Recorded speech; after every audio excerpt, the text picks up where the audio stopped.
사랑하는 영락교회 지체들에게 주 안에서 평화 인사를 전합니다. 오늘은 2024년 10월 4일 금요일입니다. 오늘의 묵상 본문은 이사야 38장 9절로 20절까지의 말씀입니다. 오늘 본문 말씀 38장 9절부터의 말씀은 이렇게 시작합니다. 유다왕 히스기야가 병들었다가 그의 병이 나은 때에 기록한 글이 이러하니라. 히스기야의 시죠. 노래입니다. 근데 이것을 이제 기록한 글이다라고 하는데, 이걸 이제 뭐 시편 같은 데서는 이제 믹담시다 뭐 이렇게 얘기하죠. 미흐타라는 말인데, 미흐타라는 말이 이제 라이팅, 썼다 이런 말이에요. 근데 노래인데 노래가 이제 쓰여진 노래다 이런 이야기죠. 그래서 뭐 시편, 뭐 57편 이런 전형적인 이제 그런 믹담 형식의 이제 글로 쓰여진 산문 형식의 노래시다 이제 이렇게 볼 수 있겠습니다. 10절에 내가 말하기를 나의 중년에 수월의 문에 들어가고 나의 여생을 빼앗기게 되리라 하였도다. 이런 이제 시편과 같은 또 이런 믹담시라든가 이런 시편 같은 걸 읽을 때 뭐 히브리 성경 전체가 그렇죠. 우리가 굉장히 이제 주의해야 봐야 될 문법적인 차별성이 있는데, 그게 이제 완료와 미완료형 이제 이런 걸 구분하는 겁니다. 네, 굉장히 어려운 부분이에요. 히브리 중에 어려운 부분인데, 뭐 그걸 복잡한 문법을 우리가 이해할 필요는 없다 하더라도 완료형이라는 것이 가지는 의미는 이제 알아야 되는 거죠. 수월의 문에 들어가고라는 말이 이제 완료형입니다. 그래서 이제 거의 죽어가다가 이런 얘기가 아니라 죽었다 이런 얘기예요. 죽었다가 살아났다 이런 이야기입니다. 부활한 것이죠. 이게 부활의 참된 뜻이에요. 죽음을 맞이한 겁니다. 죽음을 맞이해서 죽음이 나의 삶의 진실로 맞아들였는데 그 가운데 생명의 부활을 경험하게 되는 거죠. 이것이 오늘 시의 고백의 핵심이에요. 수월의 문에 들어갔는데, 그런데 20절에 나의 노래로 노래하리로다를 끝나는 겁니다. 죽었는데 기쁨의 찬양을, 눈물을 흘리며 나갔는데 기쁨으로 노래하며 돌아오는 거죠. 내가 죽게 됐는데 근데 그 끝은 수금으로 나의 노래를 노래하리로다 이렇게 끝나는 겁니다. 이게 우리 신앙의 비밀이죠. 이렇게 돼야 되는 거죠. 근데 종교의 문제는 뭐예요? 혈육의 기초에 있으니까, 현상의 기초에 있으니까 죽지를 못하는 겁니다. 또 진실이 아니니까, 생명이 아니니까 죽지를 못해요. 끝나고 썩어지고 끝이라는 걸 알기 때문에 끝까지 죽음을 회피하는 것이죠. 죽음을 회피하기 때문에 생명을 만날 수가 없는 겁니다. 그게 종교의 비극이고 우리 혈육의 비극이고 세상의 비극이죠. 죽음을 맞이하게 된 거예요. 11절에 내가 또 말하기를 내가 다시는 여호와를 배웁지 못하리니 산자의 땅에 다시는 여호와를 배웁지 못하겠고 내가 세상의 거민 중에서 한 사람도 다시는 보지 못하리라 하였도다. 보지 못하리니 보지 못하리, 만나지 못하니 만나지 못하니 만나지 못하리라. 만나지 못한다라고 하는 것, 관계성이잖아요. 관계가 단절됐다는 것이죠. 이것이 죽음의 참된 의미고 살아서도 우리가 죽어있는 우리 심령의 진정한 비밀이죠. 주님이 말씀하시는 죽은 자들의 장례는 죽은 자들에게 맡겨라. 살아있잖아요. 근데 심령이 죽은 자들이죠. 그 죽은 자들의 비밀이 무엇이냐면은 하나님과의 관계가 단절되어 있는 겁니다. 하나님과의 관계가 단절돼서 여호와를 뵙지 못하는 자들은 그 이웃과의 관계도 단절돼요. 가족과의 관계도 단절됩니다. 부부끼리의 관계도 단절돼요. 그래서 삶이라고 하는 것이 하나님과 이웃되는 것이구나, 하나님과 함께 살아가는 것이구나, 하나님과의 관계 맺고 살아가는 것이구나 라는 것이 생명의 진실이라는 것을 만나게 되는 것이죠. 그게 깨지는 것이 죽음이고, 그게 깨지는 것이 죄고, 그게 깨지는 것이 종말인 겁니다. 그런데 세상은 그걸 속여가지고 돈만 쌓아놓으면, 돈만 모아놓으면, 그러면 뭐가 깨져도 아무 상관없는 것처럼 또 만들 수 있으니까, 얼마든지 가짜로 만들 수 있으니까 그런 거죠. 한국에서 그런 얘기들 하잖아요. 절대 돈 자식한테 주면 안 된다고. 그건 진짜 마귀가 만들어낸 말 같아요. 돈을 자식한테 주면은 자식이 안 찾아온다는 거죠. 돈이 있건 없건, 돈이 있어갖고 찾아오면 그게 자식입니까? 돈 때문에 찾아오면 무슨 의미가 있나요? 일본에는 일본이 이제 굉장히 깊이 영적으로 병든 부분들이 많이 있습니다. 깊이 병든 거죠. 그래서 이 세상에 물론 뭐 일본만 병든 건 아니고 세상에 다 병들었지만 그래서 세상에 정말 정말 비인간적인 서비스는 인간에서 이거 일본에서 시작된 게 많아요. 근데 그 중에 보면 별 서비스가 다 있습니다. 자식 노릇 해주는, 자식이 안 찾아오니까 돈을 주면 자식 노릇하는, 그래가지고 와서 자식 노릇을 해주는 거예요. 젊은 애들이 아빠 엄마 불러주고 전화해주고, 자식이 아닌 거 뻔히 알면서 그렇게 속이는 거죠. 그래도 아빠 엄마 소리 듣고 가족 같은 느낌을 받고 싶으니까. 뭐 애인 서비스도 있고 실제 인격이 만나고 교제를 하고 연애를 하는 건 너무 부담스러우니까 이 책임성이 있잖아요. 그걸 감당하고 싶지 않은 거죠. 내가 맞는 시간에, 내가 편리한 시간에, 내가 잠깐 짬나는 시간에 그때 그냥 잠깐 연애를 하고 싶은 거죠. 연애 감정을 흉내내고 싶은 거죠. 진짜 연애를 하면은 관계니까 힘들잖아요. 인격이 들어가고 교제가 들어가야 되니까. 그러니까 그 가짜 애인 대행 서비스, 자식 대행 서비스, 남편 대행 서비스, 그런 게 이제 굉장히 성행하고 있다는 거죠. 비극이죠. 비극입니다. 지금 일본에서 시작했지만 이제 전 세계로 퍼질 거예요.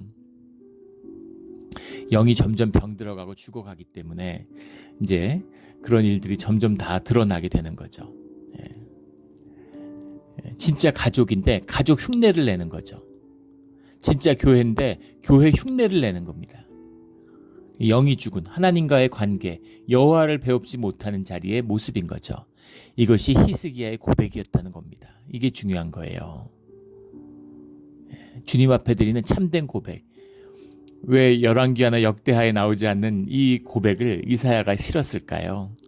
이 고백은 이사야가 들었겠죠. 이 고백에 진실함이 담겨 있어요. 세상의 왕이고 세상에서 움켜쥐려고 그러고 세상에서 높아지려고 그러고 세상 것을 차지하려고 그랬는데 죽음에 직면하게 되니까 죽음이라는 것이 모든 육신의 것, 현상의 것의 끝이죠. 다 끝나는, 홀연히 너무 허무하게 끝나버리는 거예요. 죽음에서 맞이하게 되는 충격입니다. 죽음을 경험하게 되면 너무너무 허무해요. 저도 애들 엄마가 떠났을 때 정말 태어나서 처음으로 별로 살고 싶지 않다 이런 마음을 느꼈습니다. 무슨 너무 사랑이 깊어서 따라가고 싶고 이런 건 아니죠. 그런 건 아닌데 삶이라는 게 정말 허무하구나 하는 것을 보게 된 거예요. 아무것도 없구나. 아무것도 없구나. 왜 이런 걸 위해서 그렇게 고생하고 그렇게 속색이고 막 그렇게 살려고 아둥바둥 했을까? 아무것도 아닌데 그렇게 삶이 홀연히 끝나는 겁니다. 근데 중요한 건 뭐냐면 그게 다라면 삶은 한없이 허무하고 의미 없는 것이죠. 그런데 주님은 분명히 말씀하시죠. 그게 끝이 아니라 시작이라고. 그래서 삶 가운데 의미를 찾고 삶 가운데 내 삶의 자리를 찾는 것. 이것이 우리 신앙 가운데 주님이 주신 축복이고 선물이고 중요한 도전이 되는 거죠. 우리 그 의미를 꼭 만나는 우리 수월의 문에 들어갈 때 들어가지만 나의 노래를 수금을 켜며 나의 노래를 부르는 우리의 끝이 되기를 예수 그리스도 이름으로 축원합니다.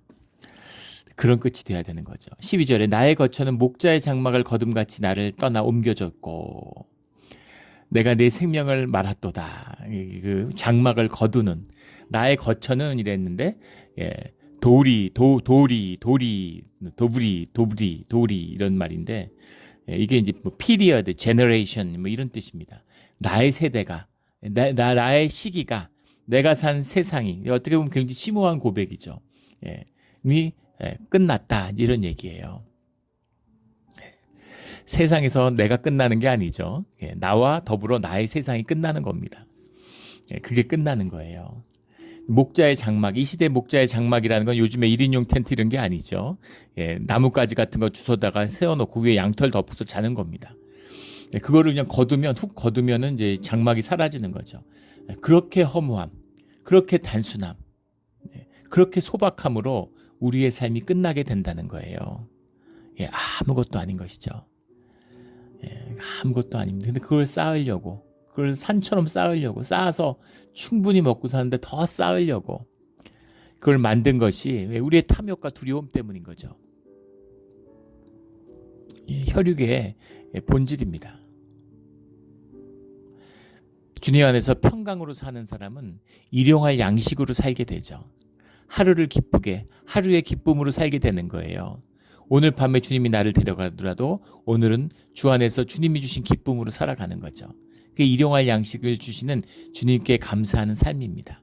내일을 주님이 허락하신다면 내일의 삶이, 내일의 기쁨이, 내일의 평강이 우리를 기다리고 있겠죠. 그런데 혈육으로 사는 사람, 육정으로 사는 사람들은 두려움 속에서 근심 걱정으로 살아요. 산처럼 쌓아놨는데도 두려운 겁니다. 그걸 지켜야 되니까. 내가 죽을 때까지 먹고 살 수 있을까? 내 자식들 죽을 때까지 먹고 살 수 있을까? 그것까지 다 챙겨놓고 가니라고.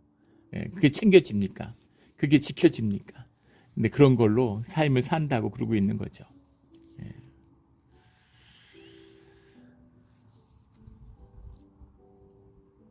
인간의 그 어리석은 그 삶의 모습이죠.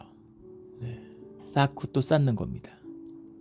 결국 아무것도 가져가지 못하면서 주님은 그런 자들을 어리석다고 얘기하죠. 바보라고 말씀하시는 겁니다. 내가 창고를 크게 지어야 되겠다. 오늘 밤에 내 영혼을 거둬가실 수 있는 거죠. 우리 주 안에서 지혜로 살아가는 우리 모두가 되기를 주의 이름으로 축원합니다. 14절에 나는 제비같이 핫같이 지적이며 비둘기같이 슬퍼 울며 내 눈이 쇠하도록 앙망하나이다. 중요한 고백, 반전의 고백이 나오는 거죠. 지적이며 슬피 울며 이 히스기야의 통곡, 베드로의 통곡, 이 통곡이 우리 진실의 순간이라는 걸 어제 나누었잖아요. 그래서 그 죽음 앞에 서니까 무슨 말이 있겠어요? 무슨 생각이 있겠어요? 그 진실을, 그 압도적인 진실을 만나게 되면 침묵하게 되는 거죠. 말이 끊어지고 생각이 끊어져요. 죽는데 무슨 생각이 작동하겠어요? 근데 거기서는 우리가 마치 학이 쥐저기는 것처럼 본능의 소리죠. 생명의 부르짖음이죠. 비둘기같이 슬피 울며 내 눈이 쇠하도록 앙망하나이다. 주님을 앙망하는 거죠. 진실한 기대입니다. 주님 구원하여 주시옵소서. 주님 자비를 베풀어 주시옵소서라는 간절한 진실의 고백이 나오는 거죠. 이때 주님을 만나는 겁니다. 여호와여 내가 압제를 받았사오니 나의 중보가 되옵소서. 압제라는 말이 아샤카 이런 말인데 아샤크라는 말이 내리 누른다, 어프레스 이런 말이고 또 wrong 이런 잘못된 내가 눌립니다. 내가 너무 힘들고 내가 이렇게 눌렸습니다. 이런 겁니다. 죽으면 죽었지 왜 눌릴까요? 그 죽음의 진실, 생명의 진실 가운데 만나게 되는 나의 죄성인 거죠. 오라 나는 공고한 자로다. 이런 고백이 나오는 겁니다. 나의 중보가 되옵소서. 아르베니라는 말인데 아르베니라는 말이 영어 번역에 보면 give him pledge라는 표현들이 계속 나오는데 이제 빚 보증을 얘기하는 겁니다. 내가 빚을 졌어요. 빚을 갚아야 되는데 주님이 좀 보증이 돼 주십시오. 이런 이야기입니다. 주님이 좀 보증이 돼 주십시오. 이런 얘기예요. 은행이 빚을 졌는데 보증을 세우죠. 담보물을 세우거나 아니면 보증인이 있거나 그래서 보증인이 있는데 보증인이 막강해요. 보증이라는 게 뭡니까? 얘가 못 갚으면 내가 갚아줄게 그거잖아요. 보증이 있으면은 대출을 해주죠. 보증이 없으면 대출을 안 해줍니다. 빚은 그대로 있죠. 그러나 보증이 있기 때문에 빚을 갚으라거나 빚을 청산하지 않고 또는 정산하지 않고 빚을 갖고 있지만 살아갈 수 있는 거죠. 이것이 아르베니입니다. 주님이 나의 아르베니가 좀 돼주십시오 라는 고백을 드리는 거죠. 15절에 내가 주께서 내게 말씀하시고 또 친히 이루셨사오니 내가 무슨 말씀을 하오리까? 내 영혼의 고통으로 말미암아 내가 종신토록 방황하리이다. 방황하리이다가 앞에서 중보가 되어 주시옵소서. 내 눈이 쇠하도록 앙망합니다 라는 고백이 이미 나왔어요. 끝난 겁니다. 여기까지예요. 거기까지 하면 되는 겁니다. 그런데 내 영혼이 고통으로 말미암아 종신토록 방황해야 되겠습니까? 라는 게 정확하게 의문문이거든요. 방황해야 됩니까? 이런 얘기예요. 주님, 제가 주님 앞에 모든 걸 내어드렸는데 제게 남은 것이 방황밖에 없습니까? 그런 거죠. 내가 주님 만나러 왔는데 주님 못 만났다. 그럼 방황밖에 없는 거죠.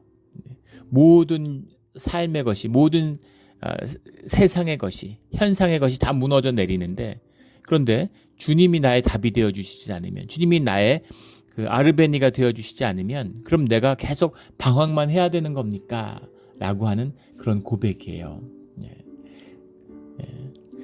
그렇겠습니까? 라는 말. 그 말의 뜻은 뭐예요? 그건 아니지 않습니까? 이건 아니잖아요. 라는 고백을 드리고 있는 것이죠. 예. 16절에 주의 사람이 사는 것이 이에 있고 내 심령의 생명도 온전히 거기에 있사오니 원하건대 나를 치료하시며 나를 살려 주옵소서. 예, 이 번역이 이제 아까 처음 시작할 때 말씀드렸죠. 예, 히브리를 볼 때 항상 완료와 비완료를 잘 구분해서 봐야 된다고. 다 완료형 동사입니다. 완료형 동사가 3개나 나와 있어요. 나를 감춰주셨고 치료하셨고 살게 하셨습니다. 라는 고백입니다. 주님 안에서 소생한, 주님 앞에서 삶을 맞은 자의 고백이잖아요. 근데 그 의미를 깊이 정확히 이해하지 못하니까 그냥 간구의 시로 쓴 거죠. 주님한테 탄원하는 시로. 근데 그게 아니라 살았어요. 예. 살았기 때문에 주님 앞에서 주님이 감추어 주셨습니다. 주님이 치료해 주셨습니다. 주님이 살게 해 주셨습니다. 라는 고백을 더하고 있는 거죠. 그 의미에서 17절의 말씀이 이제 와 닿는 겁니다. 살려주셨군요. 주님이 나를 구해주셨군요. 라는 감격의 고백이죠. 주님께 정말 내가 살려달라고 얘기했는데 주님께 살려달라고 하고 죽음의 진실의 앞에 다가가 보니까 내가 살 수가 없군요. 내가 살 자격이 없군요. 내가 정말 부끄러워서 주님 앞에 살려달라는 말도 못하겠군요. 그래서 말을 할 수가 없어서 정말 제비같이 비둘기같이 그렇게 슬피 울며 지저귀었습니다. 하지만 내 눈은 주님을 진실로 앙망했습니다. 주님이 나의 좀 보증인이 되어주시면 왜 빚 갚아달라고 그러지? 빚 없애달라고 그러고 빚을 좀 갚아달라고 그러지? 왜 빚을 보증을 서달라고? 내가 빚 갚겠습니다, 주님. 내가 빚을 빚 좀 유예해 주세요. 이런 거죠. 제가 무슨 수를 써서라도 다 갚겠습니다. 주님이 이걸 좀 시간을 좀 주세요. 그런 고백인 거죠. 얼마나 진실하고 소박한 고백입니까? 차마 없게 해달라고 갚아달라는 말을 못하는 거예요. 요즘에 기독교가 타락하고 교리로 타락하니까 칩그레이스, 뭐 교회 등록하면 구원받았다 그러고 구원의 확신을 가지라 그러고 확신이 있다 그러고 정말 주님을 모르고 주님 그림자도 부정하지 못한 종교의 그런 거짓이죠. 어떻게 주의 부름을 받고 주 앞에 나간 자가 확신이 있을 수가 있겠어요. 참 기가 막힌 일이죠. 주님을 잃어버린 참담한 교회의 실상입니다. 이게 진짜 고백이에요. 주님, 내가 내 죄값을 치르겠으니까 조금만 시간을 주십시오. 제가 주님한테 할 말이 아무 말도 없어서 그냥 눈으로 비둘기처럼 그럼 울부짖습니다. 이런 고백을 드렸는데 주님이 나를 치료해 주셨고 나를 살게 하셨고 나를 날개 밑에 감추어 주셨군요. 이런 거죠. 17절에 보옵소서 내게 큰 고통을 더하신 것은 내게 평안을 주려 하심이라. 그동안 힘들고 너무 힘들었어요. 막 종양이 나가지고 고름나고 그것 때문에 죽게 됐으니까 얼마나 상태가 심각했겠습니까? 그리고 그것뿐이겠어요. 그 와중에 또 그 전에는 극심한 정신적인 스트레스에 시달리고 나라는 성들은 다 함락되고 46개 형이 휩쓸리고 예루살렘은 포위되고 식량은 떨어져가고 굶어 죽는 사람 나오고 공포에 떨고 막 안에서 내분 일어나려고 그러고 그 가진 고통과 스트레스에 시달렸는데 근데 주님을 만나고 나니까 주님을 어떻게 주님이 말씀이 임한 거잖아요. 주님 진짜 만났습니까? 주님하고 뭐 허그를 했어요. 손을 잡았어요. 얼굴을 봤어요. 주님의 말씀을 주시고 주님이 그 말씀을 통해서 또 그 확신을 마음속에 삶으로 스며들게 하기 위해서 삶의 확신이죠. 생각의 확신, 마음의 확신이 아니고 아무리 생각에 확신이 있어도 삶이 달라지지 않아요. 주님이 함께 하시면 구원받은 자는 삶이 달라집니다. 삶의 비밀이죠. 삶에서 징조를 보여주시고 삶을 통해서 주님의 이적을 나타내 주셨잖아요. 그러니까 그 삶으로 주님을 만나니까 그러니까 그 구원을 확인하니까 삶의 자리에서 그러니까 어떤 고백이 나오냐면 그동안 큰 고통을 더해 주셨는데 근데 그것이 내게 평안을 주려 하심이었습니다. 라는 고백을 하는 거죠. 아, 그게 다 나를 위한 것이었군요. 그게 정말 좋은 것이었군요. 예, 그래서 내가 주님의 은혜를 이렇게 받을 수 있었군요. 그런 고백을 드리게 되는 거죠. 주께서 내 영혼을 사랑하사 멸망의 구덩이에서 건지셨고 내 모든 죄를 주의 등 뒤에 던지셨나이다.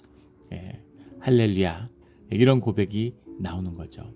예, 죽음의 끝에서 모든 것이 죽는 거니까 막 고통스러워서 죽을 것 같았는데, 그런데 거기서 나의 죄의 소멸을 만나게 되는 겁니다. 죄의 소멸을 만났다는 건 뭐예요? 하나님과 하나 되었다는 얘기죠. 하나님과 하나 되었다는 얘기는 뭐예요? 내 안에서 새 생명이, 나의 나됨이 피어나기 시작했다는 겁니다. 그러니까 내 삶이 드디어 내게 은혜가 되고 기쁨이 되고 선물이 되고 복이 되는 거죠. 예, 그래서 너무 좋은 거예요. 너무너무 좋고 늘 기뻐하고 항상 기도하게 되는 거죠. 예, 너무 좋고 주님과 함께하는 삶이 이것이 축복이구나라는 것을 만나게 되는 겁니다. 세상 뭐 귀한 거 좋죠. 예, 돈도 좋고 뭐 귀한 자리도 좋고 집도 다 좋겠죠. 그러나 주님이 함께 하시고 주님의 이 평안과 기쁨이 함께 할 때, 나의 나됨이 피어날 때 그 모든 것이 기쁜 거죠. 예, 이걸 희생하고 그걸 주면 뭐가 기쁘겠어요. 그거는 절대 기쁨을 누릴 수 없습니다. 이게 기쁨의 비밀이에요. 기쁨은 밖에 있는 게 아니라 환경과 조건에 있는 게 아니라 내 마음속에 있기 때문입니다. 이게 심령의 비밀이죠. 예. 나의 심령을 주신 분, 나의 심령을 위로하고 나의 심령을 풀어주며 나의 심령 가운데 생명을 피워낼 수 있는 분이 주님밖에 없어요. 그걸 만난 자들의 진실한 고백이죠. 예. 19절에 오직 산자, 곧 산자는 오늘 내가 하는 것과 같이 주께 감사하며 주의 신실을 아버지가 그의 자녀에게 알게 하리이다. 예. 살아난 자, 예. 살아난 자는 자녀에게 알게, 그 신실함을 자녀에게 알게 하리이다. 예. 가장 귀한 것, 예. 자식에게 가장 귀한 것을 물려줘야 되는데 이게 진짜다라는 걸 자녀에게 알려줄 거라는 거죠. 그래서 여호와의 전에서, 우리가 종신토록 여호와의 전에서 수금으로 나의 노래를 노래하리이다. 주님 앞에서 노래하는 거죠. 이것이 신앙의 기쁨, 부활을 만난 자의 노래입니다. 우리 겨울에 부르는 노래, 고난의 노래를 부르지만 또 부활한 자의 부활의 노래를 살아서 부르는, 여호와의 전에서 영원토록 수금을 타며 주님을 찬양하는, 영원하다는 얘기가 오래 부른다는 얘기가 아니죠. 우리가 살아있는 현상이 쭉 간다는 얘기가 아니죠. 예, 순간이 영원인 겁니다. 이걸 만나는 거죠. 예, 주님을 만나는 거죠. 이 찬양을 주께 드리는, 신실한 예배를 드리는 예배자의 삶이 열리는 우리 모두가 되기를 예수 그리스도의 이름으로 축원합니다. 아멘. 기도드리겠습니다. 하나님 아버지, 감사합니다. 이런 진실한 살아있는 고백을 남기셔서 이 말씀을 여러 번 읽었지만 말씀의 뜻을 몰랐습니다. 이 말씀을 만나지 못했습니다. 그런데 우리가 아픔과 고난 가운데 겨울을 지나고 주님 안에서 이 노래를 다시 만나며 말씀을 다시 들으며 이 진실이 우리의 진실이 되었음을 주님 앞에 고백합니다. 주님 감사합니다.